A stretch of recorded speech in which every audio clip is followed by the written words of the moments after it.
আসসালামু আলাইকুম রহমতুল্লাহ। আজকে আমরা জীববিজ্ঞানের যে চ্যাপ্টারটা ছিল হেরিডিটি, এটা নিয়ে আলোচনা করব। আমাদের চ্যাপ্টারটার নাম হচ্ছে heredity in organism and evolution. জীবের যে বংশগতি এবং বিবর্তন। এই অধ্যায়টা অনেকাংশে ইম্পর্টেন্ট আমাদের এসএসসির জন্য, এবং আমরা যারা পরবর্তীতে সায়েন্স নিয়ে কন্টিনিউ করব আমাদের জন্য এটা আরো বেশি ইম্পর্টেন্ট। কারণ এই টপিকটা যে বর্তমান সময়ের জন্য একটা খুবই লোভনীয় একটা টপিক এবং সাবজেক্ট, যেটা এই হেরিডিটি নিয়ে যেখানে আলোচনা করা হয় আমরা সামনে জানবো। আহ, ওই সাবজেক্টটাও খুব বেশি পরিমাণ ডিমান্ডিং একটা সাবজেক্ট। যাই হোক, আমরা যে চ্যাপ্টার 12 আমরা সামনে হেরিডিটি ইন অর্গানিজম। প্রথমে আমি একটু বলে রাখি এই হেরিডিটি বলতে এখানে আমরা কি বোঝাচ্ছি, what is mean by heredity. Heredity শব্দটা যদি আমরা শাব্দিক বাংলা অর্থ বলি, তাকে বলা হয় একটা বংশগতি। বংশগতি কারণ বংশগতি বলতে যদি আমরা বংশগতিকে স্প্লিট করি বা ভাগ করি, তাহলে আমরা পাবো বংশ, আর পাবো তার গতি। তাহলে বংশগতি কি? বংশগতি যদি আমি সিম্পলি বলি, ধরো তোমার তুমি এটা, তো তোমার জন্ম হচ্ছে তোমার বাবা থেকে, তোমার বাবা এটা, বাবার জন্ম হচ্ছে তার দাদা থেকে, তোমার দাদা থেকে, তার বাবা থেকে, তোমার দাদা এটা। নিশ্চয়ই ওনারও একটা বাবা ছিল। এরকম যদি তুমি যাইতে থাকো যাইতে থাকো যাইতে থাকো যাইতে থাকো, এই চেনটা এদিকেও আছে, আবার তোমার পরেও থাকতে পারে। তোমার পরে এই চেনটা এদিকে মুভ করতে পারে, রাইট? আচ্ছা, এখন যে জিনিসটা আমাদেরকে এখানে বুঝতে হবে, এই যে বংশের এই একটা পর্যায়ক্রমে যে বংশটা হচ্ছে মানে একটু একটু করে বংশটা আগায় যাচ্ছে, এই জিনিসটাকে আমরা বংশগতি বোঝাচ্ছি আর কি। যাই হোক, আমরা একটু সামনে আসি।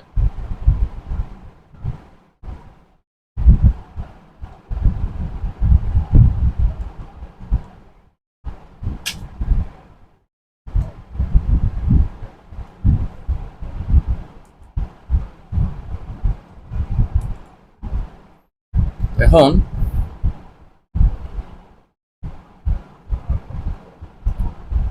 হেরিডিটি জিনিসটা কি, এর ডেফিনেশনটা জানা দরকার। তো আমরা প্রশ্ন করি, হোয়াট ইজ কল্ড হেরিডিটি?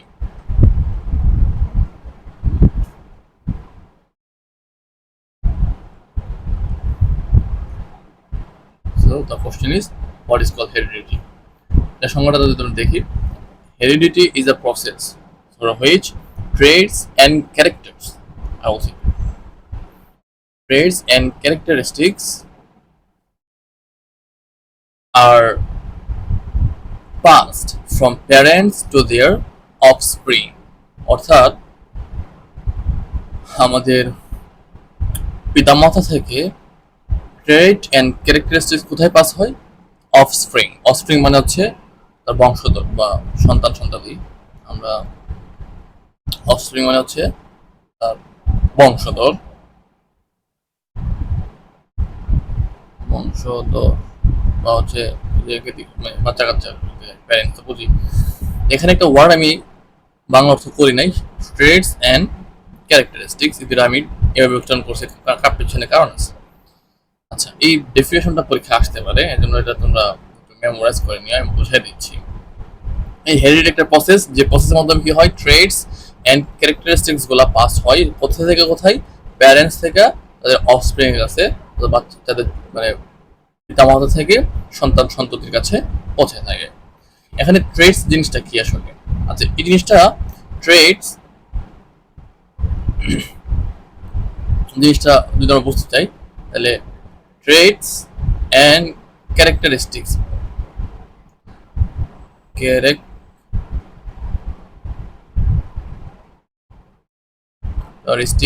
ওগুলো সেম জিনিস আসলে। বাংলা অর্থ বা শাব্দিক অর্থ বললে ট্রেটসও বৈশিষ্ট্য বোঝায়, ক্যারেক্টারিস্টিক্সও বৈশিষ্ট্য বোঝায়, কিন্তু পার্থক্য ক্যারেক্টারিস্টিক্স মানে যেগুলো যে whole as a human being হিসাবে বা হিউম্যান চাইল্ড হিসাবে আমরা সবাই পাইয়া থাকি। যেমন আমাদের চুল থাকে, আমাদের হাত থাকে, পা থাকে, চোখ থাকে, কথা বলতে পারি, এগুলো আমাদের ক্যারেক্টারিস্টিক্স। আর ট্রেটস কিছু স্পেশাল ক্যারেক্টারিস্টিক্স, যেগুলা বা স্পেসিফিক ক্যারেক্টারিস্টিক্স অর ফিচার্স যেগুলো হচ্ছে কি পিতামাতা থেকে ইনহেরিটেড হয়, মানে সন্তানের ইনহেরিটেড হয় ফ্রম দেয়ার প্যারেন্টস। অর্থাৎ তোমার তোমার এবং আমার মধ্যে কিছু মিল আছে, যেমন তোমার দুইটা হাত আছে, আমার দুইটা হাত আছে, তোমার দুইটা পা আছে, আমার দুইটা পা আছে, কিন্তু তোমার চুলের কালার আমার চুলের কালার সেম না হতে পারে, রাইট? আবার তোমার গায়ের রং আমার গায়ের রং সেম হবে না, এটাই পার্থক্য। এই ট্রেডস বলতে বোঝাচ্ছে যে পিতামাতা থেকে যে কিছু বৈশিষ্ট্য থাকে যেগুলো স্পেসিফিক কেবলমাত্র ওই পিতামাতা থেকে ওই সন্তানের কাছে ট্রান্সফার হচ্ছে, ওইগুলোকে আমরা বলতেছি ট্রেডস। আর ক্যারেক্টারিস্টিক মানে ইন জেনারেল যেগুলো আছে এগুলো আমরা ক্যারেক্টারিস্টিক বলতেছি। ওকে, তো এই জিনিসটা আমরা একটু মেমোরাইজ করবো যে heredity is a process through which traits and characteristics are passed from parents to their offspring through genes। এই জিন জিনিসটা কি আমরা একটু পরে আমরা আসতেছি। আচ্ছা, এই হেরিডিটি দ্বারা কি বোঝায় আসলে? It explain why children often resemble their parents in appearance or behaviour. অর্থাৎ এই হেরিডিটি আমার কাছে এক্সপ্লেন করে যে কেন সন্তান অনেক সময় বা প্রায় ক্ষেত্রে তার পিতামাতার মতো হয়। আমরা বলি দেখতে তোমার বাবার মতো হইছো, দেখতে মার মতো হইছো, কথা বলাটা, যে কোনো একটা জিনিস হচ্ছে সন্তান হচ্ছে যেটা রিপ্রেজেন্ট করে তার পিতামাতাকে। তো এই হেরিডিটি হচ্ছে স্টাফ যেটা হচ্ছে এখানে এক্সপ্লেইন করে। তো এটাকে বলছিলাম যে এই হেরিডিটি নিয়ে একটা বিশদ পড়াশোনা করা হয় বায়োলজিতে, ডেডিকেটেডলি এই হেরিডিটি নিয়ে পড়াশোনা করা হয়। হেরিডিটি নিয়ে গবেষণা করা পড়াশোনা করা যে জায়গাটা, ওটার নাম হচ্ছে জেনেটিক্স। তো জেনেটিক্স কি? জেনেটিক্স একটা স্পেশাল ব্রাঞ্চ যেখানে কি হয় হেরিডিটি ইজ ডিসকাসড, হেরিডিটি পড়াশোনা করা হয় বা হেরিডিটি নিয়ে আলোচনা করা হয়। আচ্ছা, এখন আমরা যেটা জানবো সেটা হচ্ছে হেরিডিটি ম্যাটেরিয়াল। এই যে আমরা বললাম যে পিতামাতা থেকে বৈশিষ্ট্যগুলা তার সন্তান সন্ততির কাছে যায়, তাহলে কেমনে যায়, কে নিয়ে যায়, এটা কোশ্চেন না? তাহলে এই জিনিসটা যদি আমরা বুঝতে চাই তাহলে আমাদেরকে কিছু প্রথম বুঝতে হবে যে হেরিডিটি ম্যাটেরিয়াল জিনিসটা সম্পর্কে। হেরিডিটি ম্যাটেরিয়াল মানে হচ্ছে ওই সকল ম্যাটেরিয়াল যেগুলো হচ্ছে পিতামাতা থেকে সন্তানের দেহে ট্রান্সফার হচ্ছে। কি কি সেগুলা? যেমন ক্রোমোসোমস, জিনস, ডিএনএ এন্ড আরএনএ। এখানে ডিএনএ এর পুনরূপটা এবং আরএনএ পুনরূপটা তোমরা একটু মাথায় রাখবা, যে deoxyribonucleic acid and ribonucleic acid. আমরা এটাতে ডিটেইলস পড়বো, আপাতত আমরা এটা মনে রাখি। এটা অনেক সময় বিতে আসতে পারে, what are the heredity material, তখন হচ্ছে গিয়ে পয়েন্ট আকারে এগুলো দিয়ে দিলে হবে। আর যদি এমসিকিউতে আসে যে নিচের কোনটা হচ্ছে যে হেরিডিটি ম্যাটেরিয়াল, তখন এই 3-4টা অপশনের মধ্যে কোনটা আছে সেটা দেখবা। তো চলো আমরা প্রথম শুরু করি ক্রোমোজোম দিয়ে।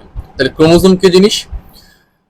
আসো, ক্রোমোজোমটা হচ্ছে একটা মানে খুব লম্বা এবং থ্রেড মানে সুতা আকৃতির একটা স্ট্রাকচার, হ্যাঁ, এবং এটা তৈরি হয় কিসের মাধ্যমে? সেটা হচ্ছে যে ডিএনএ এন্ড প্রোটিনস এটার মাধ্যমে তৈরি হয়। এবং কোথায় পাওয়া যায়? Found in the nucleus, found in the nucleus of the most living sell. তো ক্রোমোজোমের একটা মোটামুটি সংজ্ঞা তুমি এটা দিতে পারো, chromosome is a long thread like structure made up of DNA and proteins found in the nucleus of the most living cells। আচ্ছা, তো ক্রোমোজোম সম্পর্কে কিছু ইনফরমেশন যেটা আমাদের জানা রাখতে হবে, এটা হচ্ছে chromosome carry genetic information in the form of genes. অর্থাৎ এই জেনেটিক ইনফরমেশন গুলা, অর্থাৎ পিতামাতার ইনফরমেশন গুলা সন্তান ট্রান্সফার করবে, কিসের ফর্মে যাবে? জিনের মাধ্যমে যাবে। জিনের মাধ্যমে আমরা অবশ্যই দেখবো এটা কিভাবে হয়। তারপর it determines various traits inherited from parents, এটা আমরা আলোচনা করেছি। এই জিনিসটা খুব ইম্পর্টেন্ট, যেটা হচ্ছে তোমার এমসিকিউতে খুব ইম্পর্টেন্ট। এটা এমসিকিউতে ভেরি ভেরি ইম্পর্টেন্ট। যে স্টারবার্গার ফার্স্ট ডিসকভার্ড ক্রোমোজোম কত সালে? 1875 এই সময়টাতে স্ট্রাসবার্গার হচ্ছে যে এটা ডিসকভার করেছেন। আচ্ছা, এখন এই যে আমরা বললাম ক্রোমোজোমটা আসলে কোথায় থাকে, এটা একটা বোঝার জন্য একটা ফিগার আমরা দেখি। যে এই যে দেখো, এটা হচ্ছে আমাদের সেল। এই সেলের এই যে পার্টটা, এটাকে আমরা বলতেছি সাইটোপ্লাজম। এটা বলতেছি সাইটোপ্লাজম। আর সাইটোপ্লাজমের ভিতর দেখো এখানে আরেকটা এরকম গোল আকার আছে, ঠিক আছে? এটাকে আমরা বলতেছি নিউক্লিয়াস। কি? নিউক্লিয়াস। আর নিউক্লিয়াসের ভিতরে দেখো কতগুলো এক্স এক্স আকৃতি কিছু জিনিস করে দেখা যাচ্ছে না? এটা জুম করে আমরা এখানে দেখাইছি। এটা যে এই যে জিনিসটা, এটাকে বলতেছে আমার ক্রোমোজোম। তাহলে ক্রোমোজোম কোথায় আছে? নিউক্লিয়াস আছে। নিউক্লিয়াসটা কোথায় আছে? সাইটোপ্লাজমে। আচ্ছা, এটা আমরা জানি একটা সেলে দুইটা পার্ট থাকে, সাইটোপ্লাজম আর নিউক্লিয়াস। যাই হোক, এই ক্রোমোজোম, এই ক্রোমোজোমটা হচ্ছে আবার কি হয়, এর পূর্বে জিন থাকে, জিন এবং ডিএনএ মলিকুল। এই ডিএনএ মলিকুলগুলো মিলে জিন তৈরি করে এবং জিনগুলো মিলে ক্রোমোজোম তৈরি করে। ক্রোমোজোমটাতে নিউক্লিয়াস থাকে, এরকম আর কি জিনটা। তো এখানে একটা জিনিস আমরা মনে রাখবো এমসিকিউ ইনফরমেশনের জন্য, যে এটা লেন্থ, এটা ক্রোমোজোমের লেন্থ হয় কত? 3.5 থেকে 30 মাইক্রন, আর উইডথ হচ্ছে 0.2 থেকে 2 মাইক্রন। এটা এমসিকিউর জন্য আমরা মনে রাখবো। আচ্ছা, এখন একটা প্রশ্ন, খুব ফেমাস প্রশ্ন পরীক্ষা আসে, যে why is it called the physical basis of heredity? অর্থাৎ ফিজিক্যাল বেসিস বলতে হচ্ছে ভৌত ভিত্তি। ভৌত, বাংলাতে বলতেছে আর কি, ভৌত ভিত্তি। এটা মানে কি? এটা মানে হচ্ছে, মানে একটা, মানে এর স্ট্রাকচারটা হয়েছে, মানে একটা মানুষের শরীর করতেছে বা এই জিনিসটাকে ফিজিক্যাল যে আসপেক্ট গুলা, এই হেরিডিটির ক্ষেত্রে ক্রোমোজোমকে কেন বলতেছে যে ফিজিক্যাল বেসিস অফ হেরিডিটি, এটা একটু আমরা বুঝে চলবো। আমরা একটু দেখি কি বলতেছে এখানে।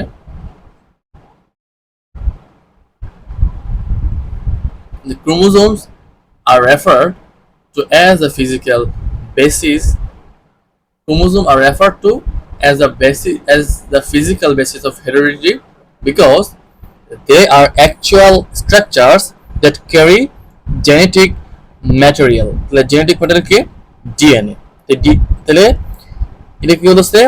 They are the actual structures that carry the genetic material. অর্থাৎ এই ক্রোমোজোমগুলো ডিএনএ কে কি করে? ক্যারি করে। আর ডিএনএ হচ্ছে একটা জেনেটিক ম্যাটেরিয়াল, আমরা একটু দেখছিলাম। It is responsible for passing on traits from one generation to the next. অর্থাৎ এই ক্রোমোজোম হচ্ছে কি করে, আমার যে বৈশিষ্ট্যগুলা একটা জেনারেশন থেকে অন্য আরেকটা জেনারেশনে পাস করে, বৈশিষ্ট্যগুলা বা ট্রেটস গুলা, ক্যারেক্টারিস্টিক্স গুলা। So during reproduction, chromosomes are transferred from parent to offspring. It ensures the transmission of genetic information. This process explains how heredity operates at a cellular level. অর্থাৎ basic লেভেলে heredity কিভাবে কাজ করে, এই প্রসেসটা explain করা হচ্ছে কি আমার এটা। তো এখন আমরা তাহলে আমরা ওই আমাদের যে হেরিডিটি ম্যাটেরিয়াল ছিল সেখান থেকে কি কি শিখলাম? একটা শিখলাম হচ্ছে আমরা ক্রোমোজোম নিয়ে, এই ক্রোমোজোমের পর এখন আমরা পড়বো ডিএনএ নিয়ে। ডিএনএ মানে কি? ডিএনএ মানে ডিঅক্সিরাইবো নিউক্লিক অ্যাসিড। এটা দিয়ে আমরা আসলে বুঝতে পারবো যে আসলে এটাকে ডিঅক্সিরাইবো নিউক্লিক অ্যাসিড, এই শব্দটার মধ্যে দিয়ে আমরা হচ্ছে যে বুঝতে পারবো যে আসলে এটা কেন ডিঅক্সিরাইবো নিউক্লিক অ্যাসিড দিয়ে হবে। যেমন ডিঅক্সি দ্বারা কি বোঝাচ্ছে? Deoxy refers to the fact that one oxygen atom is missing from the sugar component. It is oxy মানে অক্সিজেন, অক্সি মানে কি? অক্সিজেন। ডিঅক্সি মানে নো অক্সিজেন, কোনো অক্সিজেন থাকে না। এখানে রাইবো নিউক্লিক মানে কি? রাইবো নিউক্লিক মানে it comes from the ribose. Ribose হচ্ছে একটা স্ট্রাকচারের নাম, এটা sugar structure, which is a 5 carbon molecule. দেখতে হচ্ছে অনেকটা এই এই এই এই এই এরকম একটা গোলের মতো। সো 5টা কার্বন এরকম থাকে। এটাকে বলতেছে আমরা একটা রাইবোজ। বেসিক্যালি কি হয়, এই সুগার স্ট্রাকচার গুলোতে অক্সিজেন থাকে এই জায়গাটাতে, কিন্তু আমাদের এই যে নাম কি বলতেছে আমরা ডিএনএ, এই যে রাইবোজ, এই জায়গাটা, এখানে কোনো অক্সিজেন আছে নাই গা? না থাকলে আমরা বলছি ডিঅক্সিরাইবো। তো রাইবোতে কোনো অক্সিজেন নাই গা। আচ্ছা, আবার আসি নিউক্লিক অ্যাসিড। নিউক্লিক অ্যাসিড কি বলছে? It's called as an acid because the phosphate groups in the backbone that make the molecule acidic. এই ডিএনএ, আমার যে ডিএনএ তে কি আছে? এক ধরনের ফসফেট আছে, আমরা একটু পরে দেখবো ডিএনএ যে স্ট্রাকচারে ফসফেট। এই ফসফেটটা কি করে? এই ডিএনএটাকে অ্যাসিড হিসাবে, মানে অ্যাসিডিটি বৈশিষ্ট্যগুলো সেখানে নিয়ে আসে। তাই জন্য ডিঅক্সিরাইবো নিউক্লিক, এই শব্দটার মধ্যেই ডিএনএর বেসিক জিনিসটা আমরা বুঝে ফেলাইছি, যেখানে কোনো রাইবোজ সুগারে কোনো অক্সিজেন নাই, কোনো ফসফেট আছে। ঠিক আছে? তাহলে এখন আমরা যদি জিজ্ঞেস করি যে স্ট্রাকচার অফ ডিএনএ কি হবে? স্ট্রাকচার অফ ডিএনএ কিছু এলিমেন্ট থাকে, যেমন 5 কার্বন সুগার। অলরেডি আমরা শিখে ফেলাইছি 5 কার্বন সুগারটা, যেটা দেখতে অনেকটা কিরকম হয়, এই যে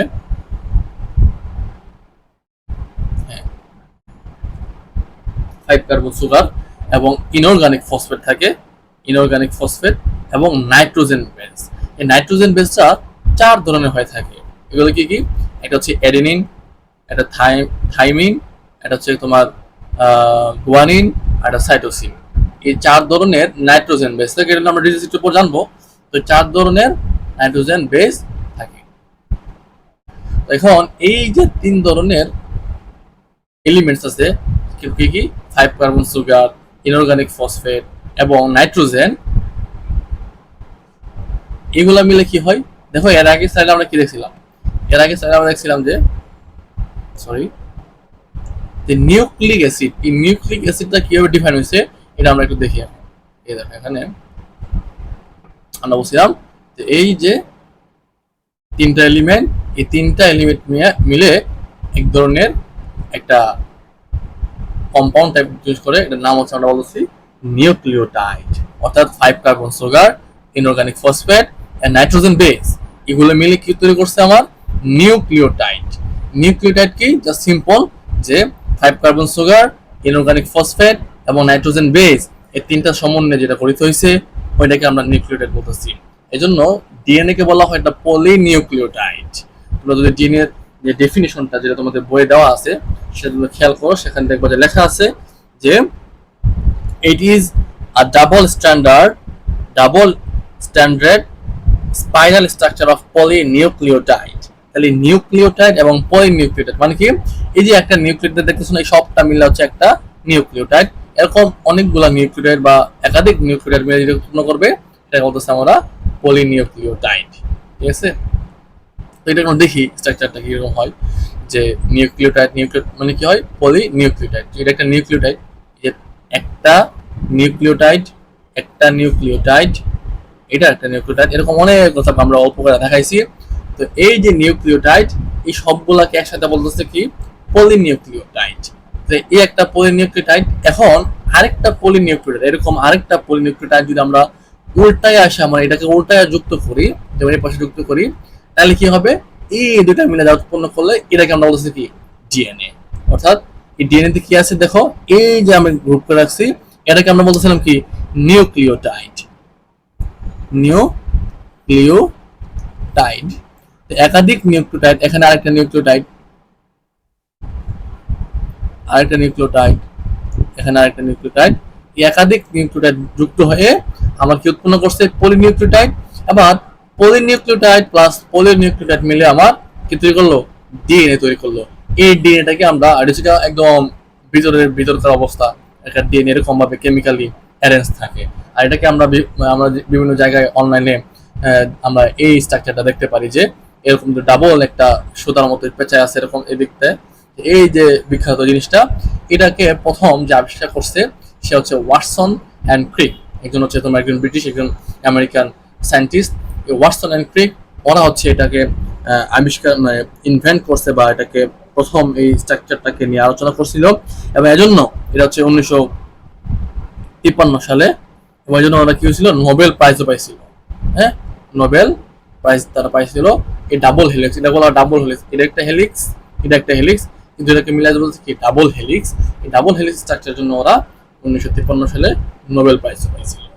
এ হচ্ছে বেসিক্যালি আমার যে একটা ডিএনএ স্ট্রাকচার। পরীক্ষায় যদি ডিএনএ স্ট্রাকচারটা এক্সপ্লেইন করতে বলে অবশ্যই এই চিত্র রাখা দিবা। এটা সহজ একটা চিত্র রাখা দিবা। হ্যাঁ, একটু খেয়াল করো। তবে এই যে জাস্ট স্ট্রাকচারটা এটা সফট হয়ে উল্টা গেছে, এই নিচেরটা উপরে গেছে, আর বাকিটা একদম ঘুরে গেছে। হ্যাঁ, আচ্ছা, এখন একটা জিনিস শিখতে হবে। আমরা অলরেডি জানছি যে নাইট্রোজেন বেসগুলো আসলে কয় ধরনের হয়। নাইট্রোজেন বেসগুলা এরকম 4 ধরনের হয়। এটা হচ্ছে adenine, guanine, cytosine, thymine. Adenine এবং গুয়ানিনকে এই 4টা নাইট্রোজেন বেসকে 2টা টাইপে ভাগ করা হয়েছে। এডেনিন এবং গুয়ানিন মিলে হয় পিউরিন, আর সাইটোসিন এবং থায়ামিন এই 2টা মিলে বলা হয় পাইরিমিডিন। এই জিনিসটা জানা খুব ইম্পর্টেন্ট। কেন ইম্পর্টেন্ট?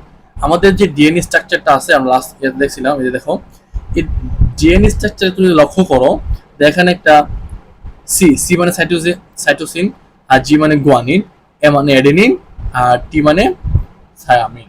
এই 4টা হচ্ছে আমার নাইট্রোজেন বেস।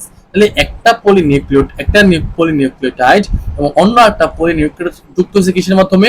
এই নাইট্রোজেন বেস গুলোর মাধ্যমে।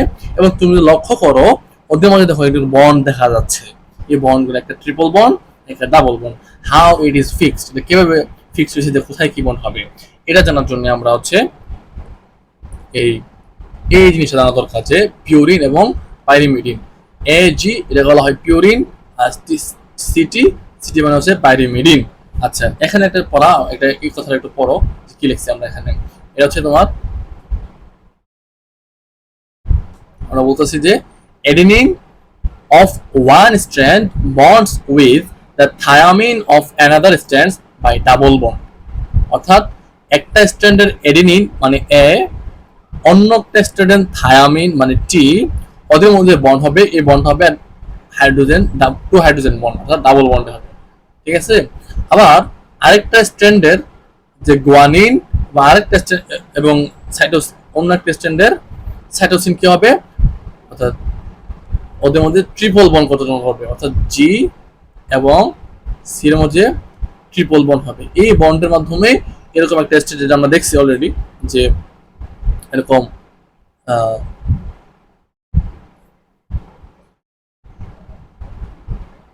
এই দেখো এই যে একটা এই ধরে রাখছে একটা স্ট্যান্ড আর একটা স্ট্যান্ডকে, এই দুটো জিনিসটাকে আমরা এই বন্ডের মাধ্যমে কি হয় সিলেক্টেড হয়। আমরা যদি একটু ছবিটা লক্ষ্য করি তবে দেখো যে একটার সাইটোসিন সে আরেকটার গুয়ানের সাথে বন্ড করছে কিসের মাধ্যমে, এই ট্রিপল বন্ডের মাধ্যমে। দেখছো এই ট্রিপল বন্ডের মাধ্যমে, অবশ্যই ট্রিপল বন্ডের মাধ্যমে হবে। এবার যদি লক্ষ্য করো যে একটা আমরা জানি কি এডেনিন এবং এই গুয়ানিন যেটা ছিল সি এবং জি, এ এবং টি, এডেনিন এবং থায়ামিন। দেখো এডেনিন এবং গুয়ামিনের কোনো বন্ড নাই, আবার সাইটোসিন এবং থায়ামিনের কোনো বন্ড নেই। অর্থাৎ পিউরিন এবং পাইরিমিডিন ওরা পরস্পরের বন্ড হবে, কখনো পিউরিন পিউরিন বা পাইরিমিডিন পাইরিমিডিন কখনো বন্ড হবে না। হ্যাঁ, তো এই জিনিসটা হচ্ছে এখানে আমরা দেখতে পাইলাম। তো এখন এখান থেকে কিছু ইম্পর্টেন্ট আমরা ইনফরমেশন মনে রাখতে হবে, যেটা হচ্ছে তোমার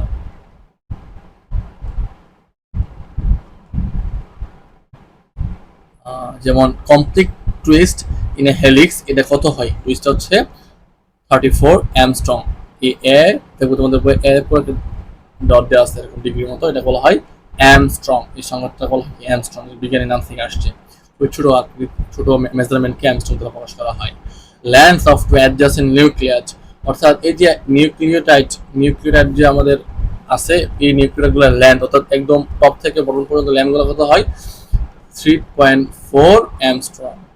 এবং diameter of twisted helical structure হচ্ছে সব জায়গায় কোথায় থাকে 20 অ্যামস্ট্রং। ঠিক আছে, ডায়ামিটার স্ট্রাকচার 20 অ্যামস্ট্রং থাকে। এই ইনফরমেশনগুলো আমাদের জানা দরকার। এখন পরীক্ষা যদি আসে যে এটা আসে মানে যদি আসে মানে কি, অবশ্যই এটা আসে, এবং সেক্ষেত্রে আনসার করতে হবে। স্ট্রাকচার যদি বলে যে স্ট্রাকচার ইয়া করো, তাহলে প্রথমেই আমাদেরকে ফিগার দিতে হবে এই আনসারে, আর ফিগার ছাড়া আমার একদম লাভ নেই। তারপর যে কথাগুলো এখানে ইনফরমেশনগুলো আমি লিখে রাখছি, এই ইনফরমেশনগুলো সিরিয়ালে বসাই দিলে তুমি ফুল মার্ক পাইতে বাধ্য হবা ইনশাআল্লাহ। ঠিক আছে, আবার আসো এটা প্রশ্ন, এই প্রশ্নটা খুব ইম্পর্টেন্ট আসতে পারে।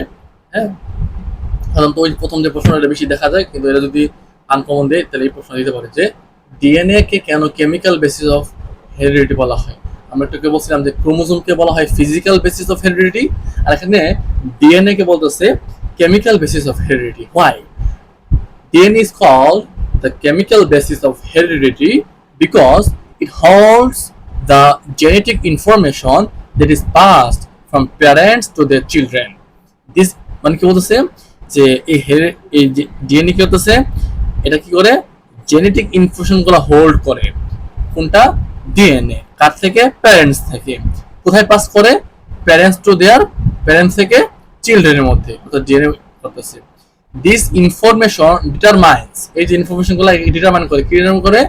Things like hair colour, eye colour and other traits, অর্থাৎ আমার চুলের কালার কি হবে, আই কালার কি হবে, এবং আদার ট্রেটস গুলো কি হবে, এই জিনিসটা কি করতেছে ডিএনএ হচ্ছে এটা ডিটারমাইন করতেছে। As well as DNA contains instructions for building and running the body, অর্থাৎ একটা বডি কিভাবে গঠন হবে এবং কিভাবে ওয়ার্ক করবে এই জিনিসটা কে ইয়ে করতেছে, ইনস্ট্রাকশন দিচ্ছে, ডিএনএ দিচ্ছে। অর্থাৎ ডিএনএ তে সবকিছু একদম এটা সফটওয়্যারের মতো কাজ করতেছে like. And this instruction are inherited from one generation to next generation. অর্থাৎ তুমি দেখতে যেমন হইছো, তোমার সন্তান সম্ভাবনা আছে ওইরকমই হবে কম বেশি। অর্থাৎ এই স্ট্রাকচারগুলা এই ডিএনএ এর মাধ্যমে কি হচ্ছে, পাস হচ্ছে এই জেনেটিক ইনফরমেশনগুলা। That is why DNA is called the chemical basis of heredity. আমরা আমাদের হেরিডিটি ম্যাটেরিয়ালের দুটো টপিক নিয়ে পড়লাম। নেক্সট ক্লাসে হচ্ছে আমরা আরএনএ এবং হচ্ছে যে বাকি যে দুটো জিন, এই দুটো টপিক নিয়ে ইনশাআল্লাহ স্টাডি করবো। তাহলে হেরিডিটি ম্যাটেরিয়ালটা পড়লে আমাদের এটা কভার হয়ে যাবে। তো আমরা আশা করি এতটুকু পর্যন্ত লেকচারগুলো বোঝা গেছে। তো ঠিক আছে, আজকে এতটুকু থাক, ইনশাআল্লাহ নেক্সট কোন ক্লাসে আবার দেখা হয়ে যাবে। আসসালামু আলাইকুম ওয়া রাহমাতুল্লাহি ওয়া বারাকাতুহু।